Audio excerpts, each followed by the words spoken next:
రంజాన్ ప్రత్యేకత గురించి, ఇస్లాం గురించి, ఇస్లాంలో ఉన్న ఫండమెంటల్స్ గురించి, మానవత్వం గురించి ఇస్లాం ఏం చెప్పింది, ప్రవక్తలు ఏం చెప్పారు అన్న విషయాన్ని సత్తార్ భాయ్ గారు చాలా క్లుప్తంగా అందరికీ అర్థమయ్యే రీతిలో తెలియపరిచినారు. ఇప్పుడు తురాబ్ గారిని మాట్లాడవలసిందిగా ఆహ్వానిస్తున్నాం.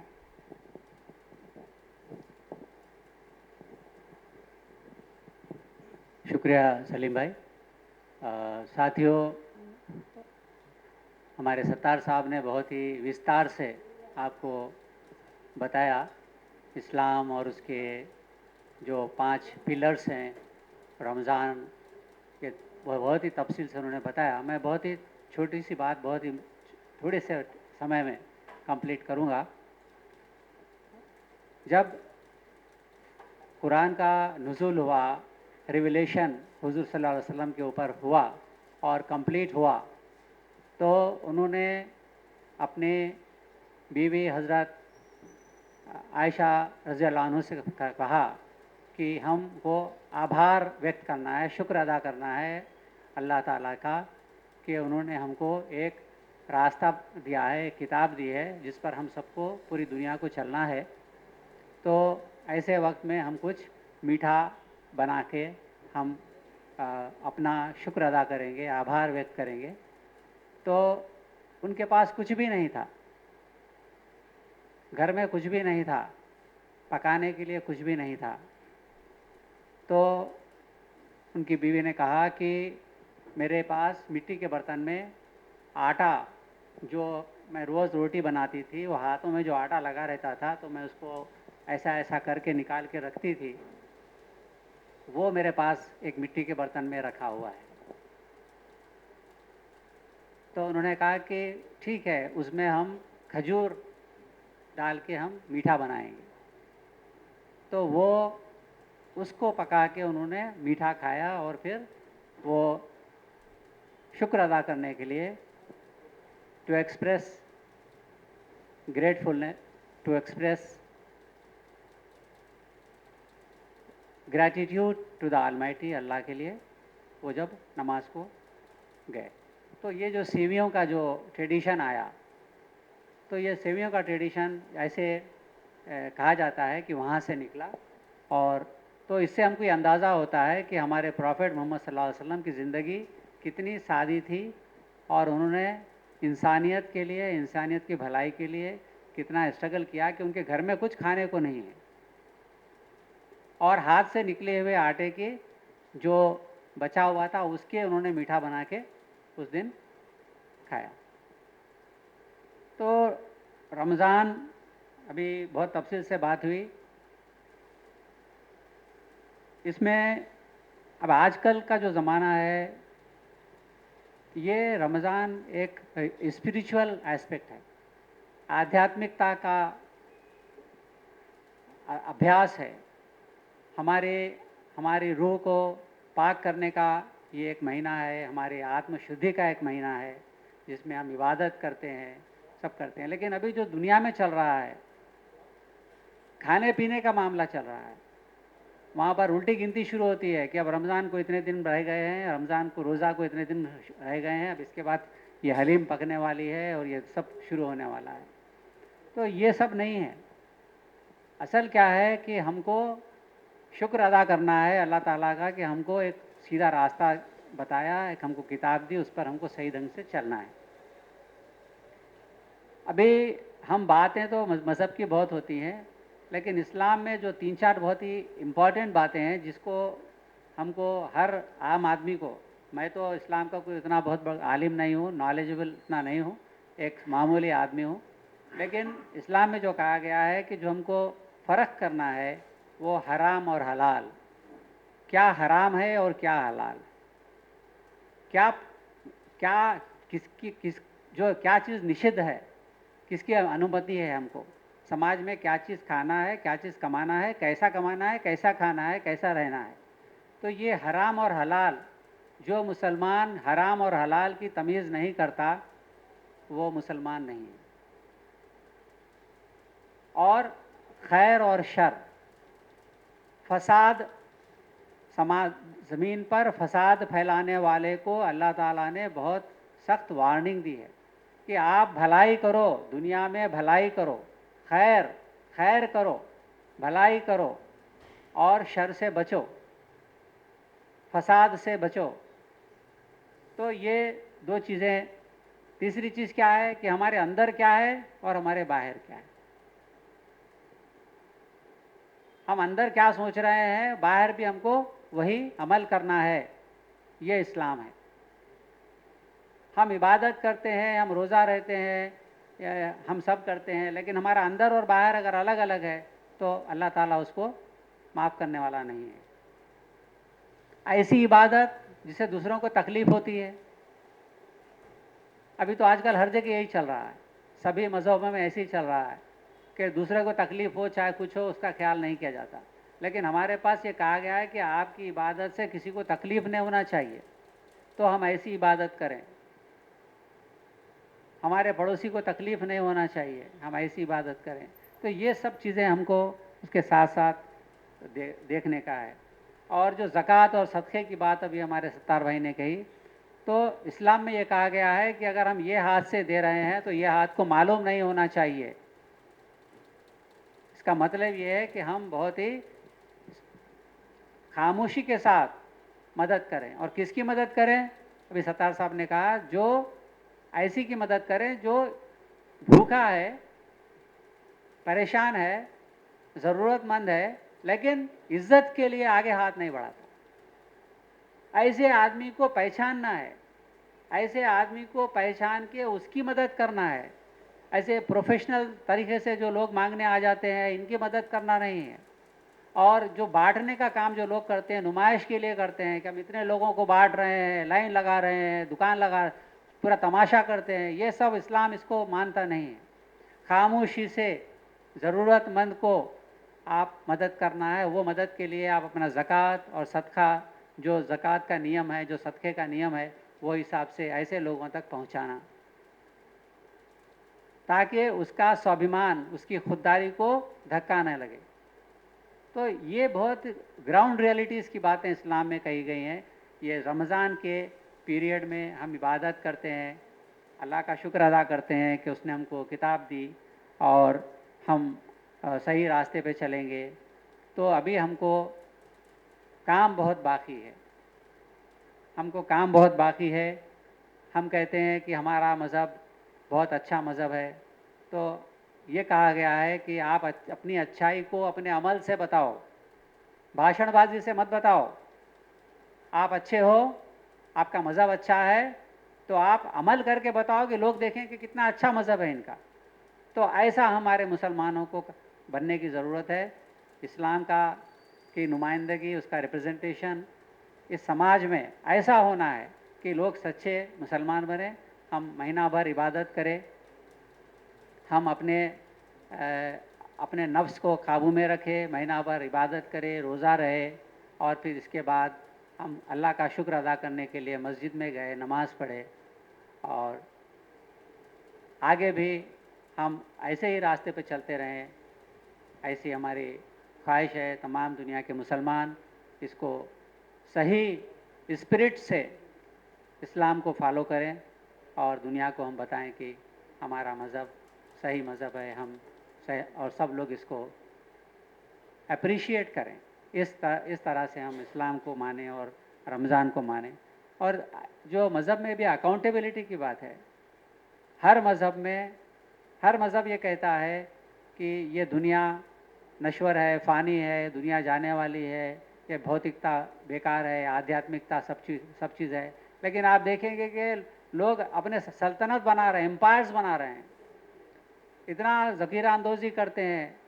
तो आप अगर ज़कात दे रहे हैं, अगर आपकी आमदनी हलाल नहीं है, मेहनत की कमाई से अगर आप ज़कात नहीं दे रहे हैं, आप जो परमिजिबल नहीं है, आपको जो परमिजिबल नहीं है, ऐसी धन दौलत जमा करके अगर आप ज़कात दे रहे हैं, जैसे अक्सर लोग करते हैं, एक तरफ तो आप एक्सप्लॉयटेशन करते हैं, शोषण करते हैं, और दूसरी तरफ दान देते हैं। आप पैसा कैसा कमा रहे हैं? मज़दूरों को मजदूरी नहीं देते हैं बराबर, लेकिन उनकी मजदूरी का शोषण करके दान करते हैं। तो ऐसा ज़कात, ऐसा फितरा एक्सेप्टेबल नहीं है। आपकी सख्त हार्ड अर्न मनी, हलाल मेहनत से कमाया हुआ पैसा, वो अल्लाह ताला को एक्सेप्टेबल है। ये हम आपको बताना चाह रहे हैं कि इसके पीछे एक कॉन्सेप्ट ये भी है। और अभी हमको बहुत काम करना है ताकि हम सही रास्ते पर चलें। हमारी दुआ है कि तमाम दुनिया के मुसलमानों को अल्लाह ताला सीधे रास्ते पर चलाए। और मैं अपना आभार व्यक्त करता हूँ कि आज ये 183 एपिसोड में TRC के यहाँ हमको मौका दिया गया। धन्यवाद।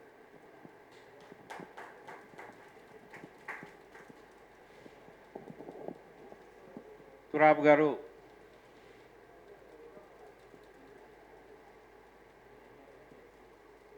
రుజు మార్గం గురించి, ఇస్లాం గొప్పతనం గురించి,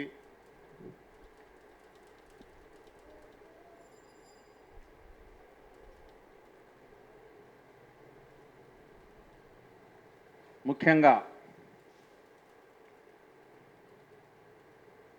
ప్రాఫెట్ ముహమ్మద్ ముస్తఫా సల్లల్లాహు అలైహి వసల్లం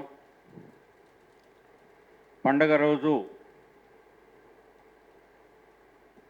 ఒక అనాథ బాలుణ్ణి దత్తత తీసుకున్న సాంప్రదాయాన్ని 1400 సంవత్సరాల క్రితం జరిగిన ఆ ఇన్సిడెంట్ను మన తెలంగాణ ప్రభుత్వం, మన ముఖ్యమంత్రి గారు పవిత్ర రంజాన్ పండుగ రోజున ప్రత్యూషను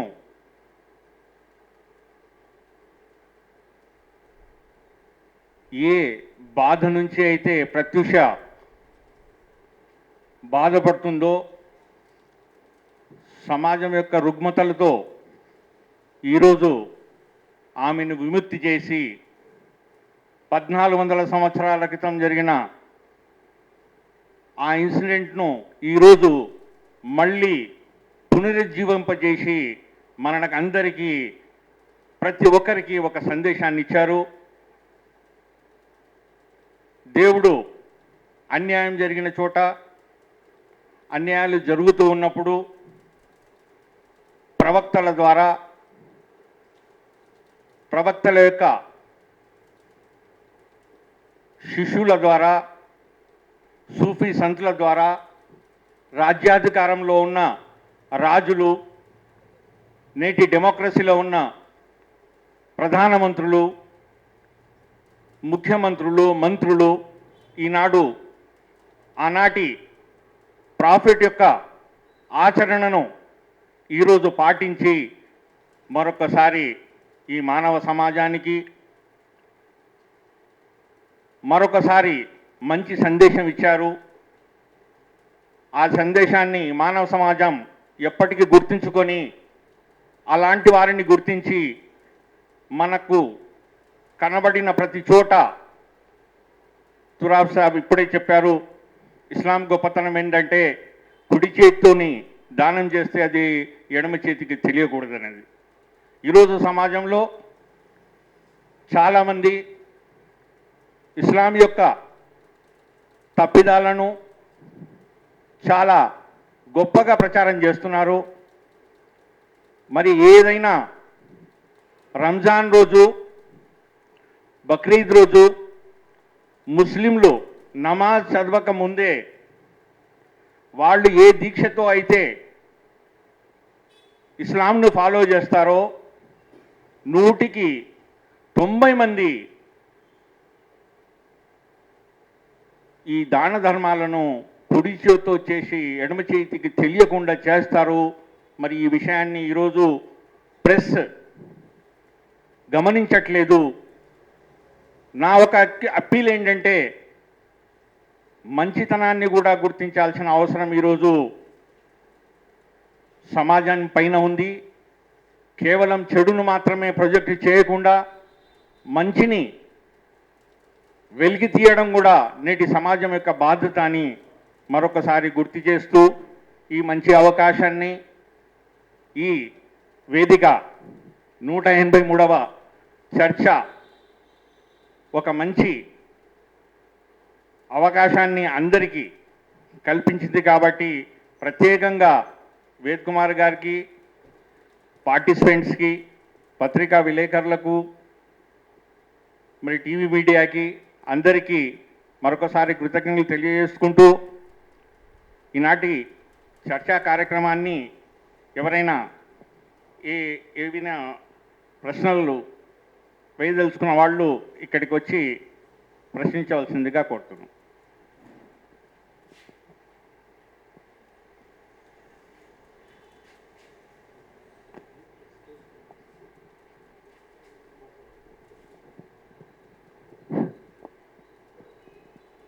ఈరోజు పవిత్రమైన రంజాన్ రోజు.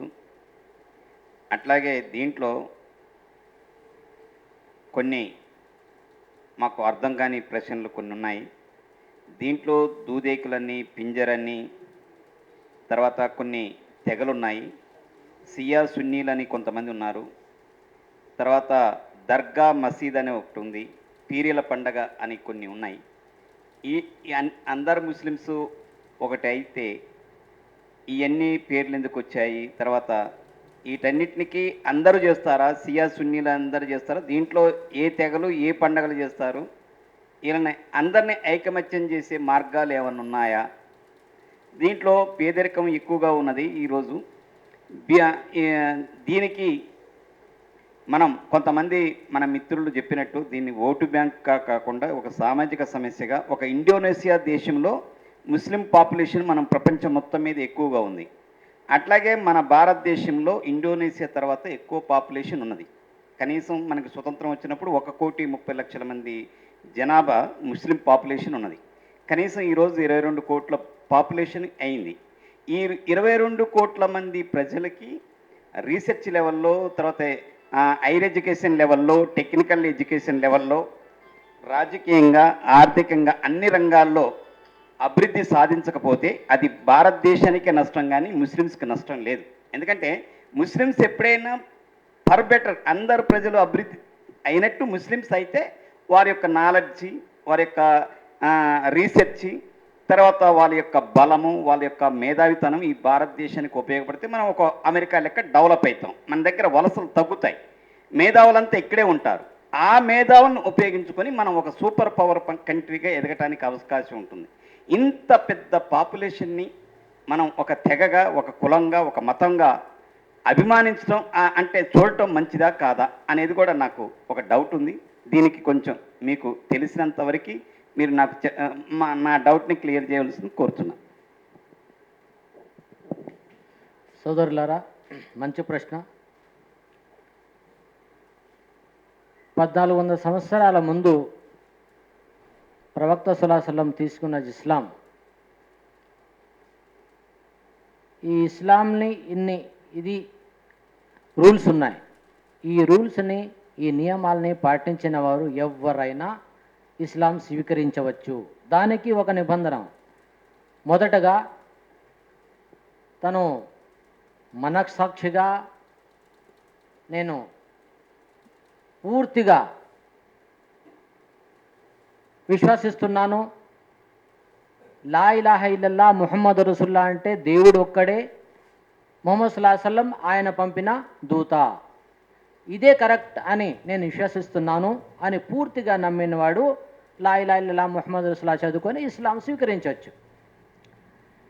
ఇస్లాం స్వీకరించిన తర్వాత ఈ 3-4 నియమాలు ఉన్నాయి కదా, నమాజ్, రోజా, హజ్, జకాత్, ఇవన్నీ చేయాలి.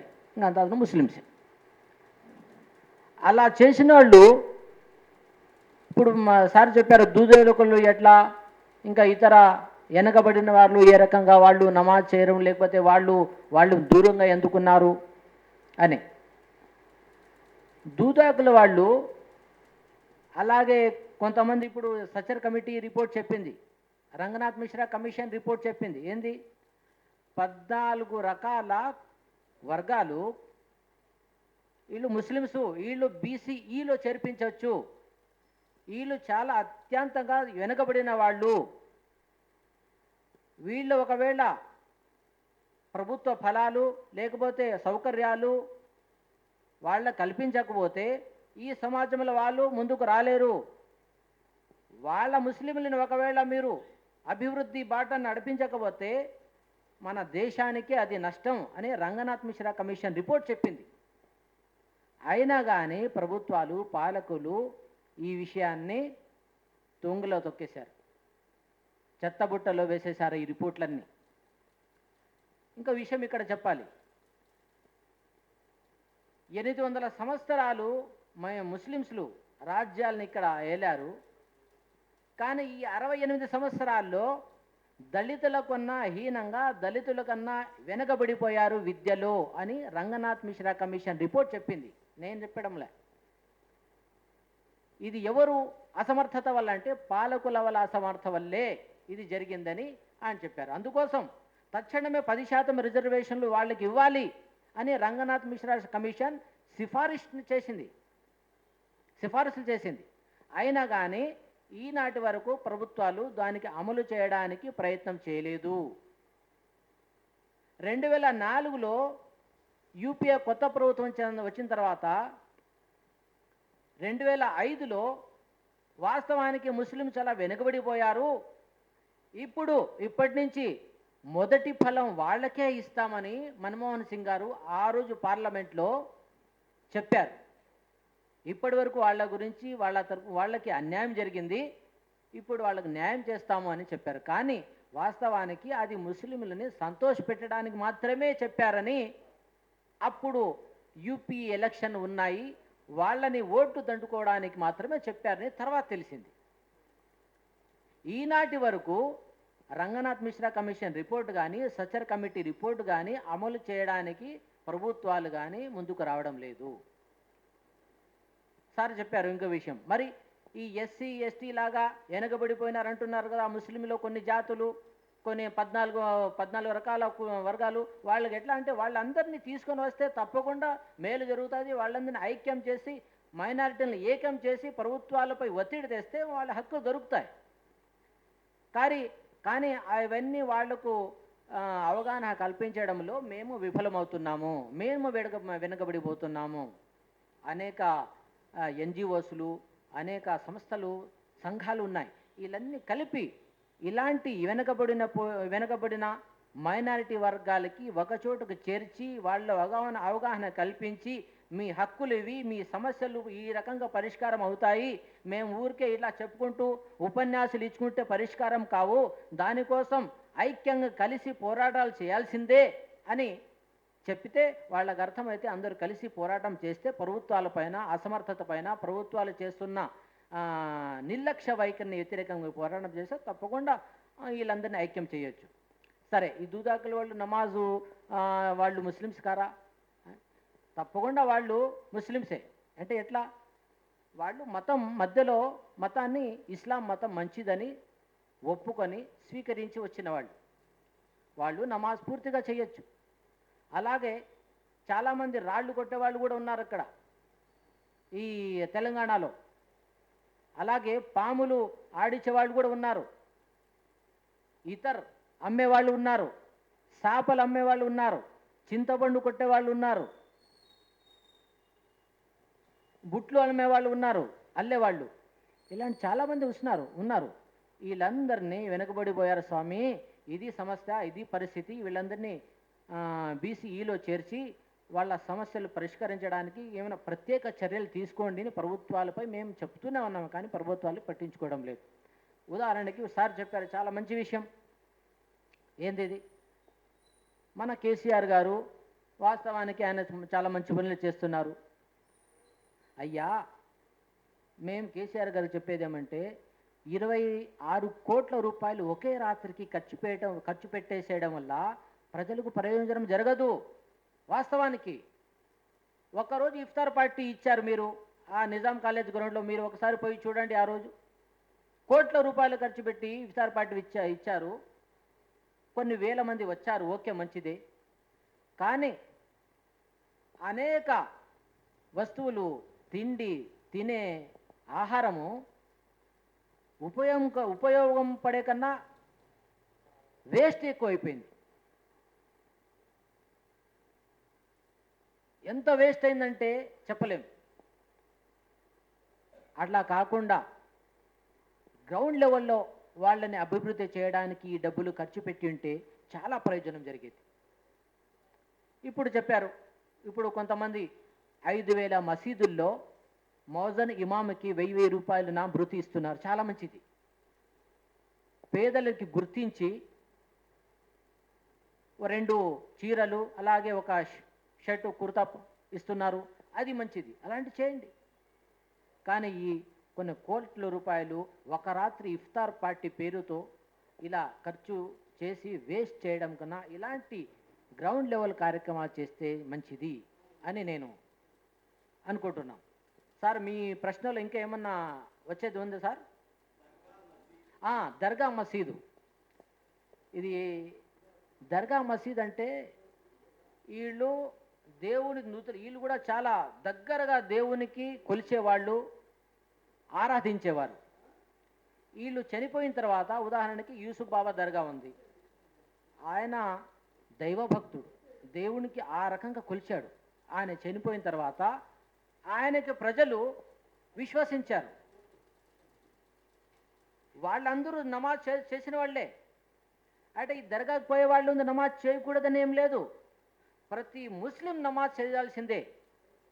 కాకపోతే కొంతమందికి దర్గాల పైన విశ్వాసం ఉంది, కొంతమంది నమాజ్ పైన విశ్వాసం ఉంది, కొంతమంది జికిర్ కూర్చొని నమాజ్ చేయరు, జికిర్ చేస్తారు, వాళ్ళ పైన విశ్వాసం. ఈ రకంగా వాళ్ళ విశ్వాసాలు కొంతమంది అనేక రూపాల్లో ఉన్నాయి. అయితే ప్రవక్త సల్లల్లాహు అలైహి వసల్లం కూడా ఏమి చెప్పారంటే, ఈ ఇస్లాంని ఈ రకంగా మీరు 4 నియమాలు పాటిస్తే మీకు ఇక్కడ కూడా మంచి జరుగుతుంది, అక్కడ నీకు స్వర్గం దొరుకుతుంది, స్వర్గం నీకు నీ హక్కు అని చెప్పారు. అయితే రాబోయే రోజుల్లో ఎప్పుడు యుగాంతం వచ్చే వరకు ఈ విశ్వాసాలు సన్నగిల్లిపోయి అనేక వర్గాలుగా, మతాలుగా, వర్గాలుగా చీలిపోతాయి. 70 కులాలు, మతాలు అలా ఇంకా ఎక్కువైనా వస్తాయి. ఉదాహరణకి షియా ఉంది, సున్నీ ఉంది, ఇవి ఉన్నాయి. సున్నీలు ప్రవక్త సల్లల్లాహు అలైహి వసల్లంని ఆయన చెప్పిన సక్రమైన మార్గాన్ని నడుపుకుంటారు, ఆచరిస్తారు. కానీ షియాలు ఏం చెప్తున్నారంటే, లేదు ప్రవక్త సల్లల్లాహు అలైహి వసల్లం పైగంబరే, ఆయన ముందు హజరత్ అలీ, ఆయన కూడా దేవుని దూత, మేము హజరత్ అలీకి నమ్ముతామని షియా వాళ్ళు చెప్తారు.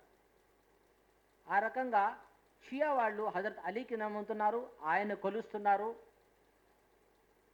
ఇక్కడ ఇది విషయము ఒకవేళ పూర్తిగా చెప్పాలంటే చాలా టైం పడుతుంది. కానీ ఈ షియా వాళ్ళు ప్రవక్త సల్లల్లాహు అలైహి వసల్లం కన్నా హజరత్ అలీకి ఎక్కువ పూజిస్తారు, ఆరాధిస్తారు, నమ్ముతారు.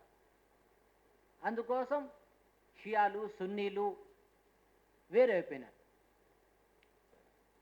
ఇప్పుడు ఇరాన్లో ఉన్నారు, ఇరాన్ అంతా వీళ్ళంతా షియా వాళ్ళు హజరత్ అలీనే పూజిస్తారు, కొలుస్తారు. వాళ్ళ నమాజ్ కూడా కొద్దిగా డిఫరెంట్గా ఉంటుంది. అయితే వాళ్ళు దేవునికి పూజించడం, వాళ్ళు కూడా దేవునికి తెలుసుకుంటున్నారు, పూజిస్తున్నారు, ఆరాధిస్తున్నారు. డిఫరెన్స్ కొద్దిగా మార్పులు ఉన్నాయి. అయితే ఎక్కువ అయితే హుజూర్ సల్లల్లాహు అలైహి వసల్లం మార్గంలోనే చాలామంది నడుస్తున్నారు సున్నీలు. ప్రపంచంలో సున్నీలు హుజూర్ సల్లల్లాహు అలైహి వసల్లం, ప్రవక్త సల్లల్లాహు అలైహి వసల్లం చెప్పిన సక్రమ మార్గంలో ఎక్కువ మంది నడుస్తున్నారు. తక్కువ మంది ఇప్పుడు షియా అనేవాళ్ళు హజరత్ అలీని కొలుస్తున్నారు. ఇది విషయం. దర్గాలకి అలాగే వీళ్ళందరూ నమాజ్ చేయాల్సిందే. కానీ వాళ్ళ విశ్వాసాలను బట్టి అలా వేరువేరుగా వర్గాలుగా అని ఉంటున్నారు. అయితే వీళ్ళందరూ ముస్లిమ్సే. వీళ్ళందరి పైన విధిగా నమాజు, హజ్జు, రోజా, జకాతు ఇవన్నీ ఉన్నాయి. ఇది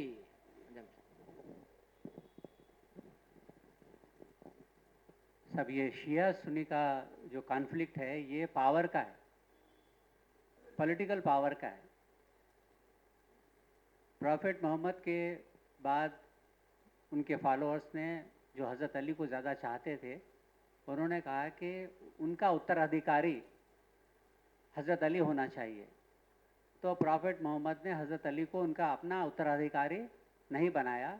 वहाँ पर कॉन्फ्लिक्ट पैदा हुआ और हज़रत अली के मानने वाले जो उनके फॉलोअर्स थे, उन्होंने एक अलग सेक्ट बनाया। ये पावर क्राइसिस है ये, फेथ का कुछ भी नहीं है। फिर बाद में उसमें बहुत सारे चेंजेस आए।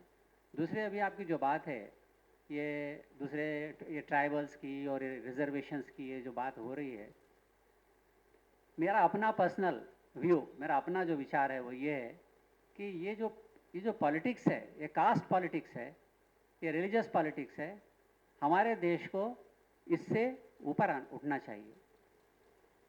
अब मैं एग्जांपल देता हूँ। अगर आपका कोई फाइनेंशियल इंस्टीट्यूशन है और फाइनेंशियल इंस्टीट्यूशन में 10 कैंडिडेट्स को आपके पास भेज देते हैं और उसमें 10 कैंडिडेट्स में एक दो एससी हैं, एक दो एसटी हैं और दूसरे ट्राइब्स के हैं, दलित हैं, तो आप अपने फाइनेंशियल इंस्टीट्यूशन में एम्प्लॉय करने के लिए क्या ये देखेंगे कि इसमें दलित कौन सा है जो, या एससी कौन सा है, एसटी कौन सा है, या ये आप देखेंगे कि जो आपका काम बहुत अच्छा कर सकता है, जो आपकी कमर्शियल एक्टिविटी को, आपको फाइनेंस एक्टिविटी को बहुत ही अच्छे से चला सकता है, आपको वैसा आदमी चाहिए क्या रिजर्वेशन का आदमी चाहिए? ये अपने पर्सनल बात है। अगर आप अपना पर्सनल इंस्टीट्यूशन में किसी को एम्प्लॉय करना चाहते हैं, तो आप अपने कोई बिजनेस में किसी एम्प्लॉय को लगाना चाहते हैं, एक दो आपके पास फिजिकली हैंडीकैप लोग आ गए, तो आप प्रेफर किसको करेंगे? जो अच्छा आदमी आपके बिजनेस को अच्छा चला सकता है उसको प्रेफर करेंगे, आप वो हैंडीकैप को नहीं लेंगे आप। तो ये जो हैंडीकैप्स है, हमारे पास जो हैंडीकैप्स हैं, ये हैंडीकैप्स को हम कैसा ख़त्म करके जो पिछड़े वर्ग के लोग हैं उनको बराबर कैसा ला सकते हैं, उनको एम्पावर कैसा कर सकते हैं, उनको पढ़ाई से, एजुकेशन से उनको ये लेवल पर लाना है कि जो एडवांस कम्युनिटीज़ हैं उनसे कम्पीट कर सकें, उनके साथ मुकाबला कर सकें, इंटेलेक्चुअली कॉम्पिटिटिव एग्ज़ाम्स में उनके साथ बैठ सकें और उतने मेधावी बन जाएं, उतना इंटेलिजेंट बने वो लोग। उनको उसके लिए पूरी ताकत लगाना हुकूमत की जिम्मेदारी है। ये रिजर्वेशन के अंदर ये पॉलिटिक्स खेल के खाली अपना वोट बैंक मजबूत करने का काम जो करती है हुकूमत, ये हुकूमत के मैं पर्सनली ख़िलाफ़ हूँ। मैं चाहता हूँ कि जो जैसे अब हमारे घर में एक बच्चा अगर माजूर पैदा हुआ है तो उसके लिए एक स्पेशल अटेंशन पे करते हैं कि हम उसको कैसा उसको अपने लेवल दूसरे बच्चों के बराबर लाएं। वो थिंकिंग होना चाहिए गवर्नमेंट की, और पब्लिक की भी ये थिंकिंग होना चाहिए कि जो कम्युनिटीज़ पिछड़े हुए हैं, वो कमज़ोर हैं, वो हमारे बराबर आएँ। उनके लिए हमारी पूरी जिम्मेदारी है, हम उनको भी अपने साथ साथ ले चलें। तो इस तरह से हम समाज में एक हारमोनी भी क्रिएट कर सकते हैं। तो ये हमारा रिजर्वेशंस के ताल्लुक से और ये बैकवर्ड कम्युनिटीज़ के ताल्लुक से मेरा अपना पर्सनल व्यू है कि हुकूमत को चाहिए कि उनको ज़्यादा से ज़्यादा उनको पढ़ाई में उनको आगे बढ़ा के मदद करके उनको बराबर कंपटीशन के लेवल पर लाएं, उसके बाद उनको फिर एम्प्लॉयमेंट दें। दूसरा, अभी आपका जो दरगाह का और जो मस्जिद का है, इस्लाम कहता है कि सिर्फ क्रिएटर को आप उपासना, आप इबादत सिर्फ क्रिएटर की करना है। आपका क्रिएटर कौन है उसी की उपासना करना है, क्रिएशंस की नहीं करना है और मिडलमैन की नहीं करना है। लेकिन आदमी की जो आस्था रहती है, आदमी के अंदर एक कमज़ोरी है, वो आदमी वो आस्था में फंस जाता है। वो आदमी आस्था में फंस जाता है तो फिर वो दरगाहों को जाता है, वो मुर्शदों के पास जाता है, संतों के पास जाता है और संतों के पास जाके सिर झुकाता है। इस्लाम में आदमी के सामने सिर झुकाने का भी हुक्म नहीं है। आदमी के सामने आप सिर नहीं झुका सकते हैं, आप आदमी के पैरों पर सिर नहीं रख सकते हैं। सिर्फ किसके सामने सिर झुका सकते हैं? ऊपर वाले के सामने। ये है इस्लाम का जो डिक्टेट है। तो ये जो खराबियां हैं, लोग दरगाहों को जाते हैं, मुर्शदों के पास जाते हैं, वहाँ प्रेयर नहीं करते हैं। अगर दरगाह पर जाके आप वहाँ पर मांगते हैं तो वो अगेंस्ट इस्लाम है। आपको किससे मांगना है? जो आपको पैदा किया है, क्रिएटर है, उससे मांगना। ये इस्लाम की असल स्पिरिट है। Thank you.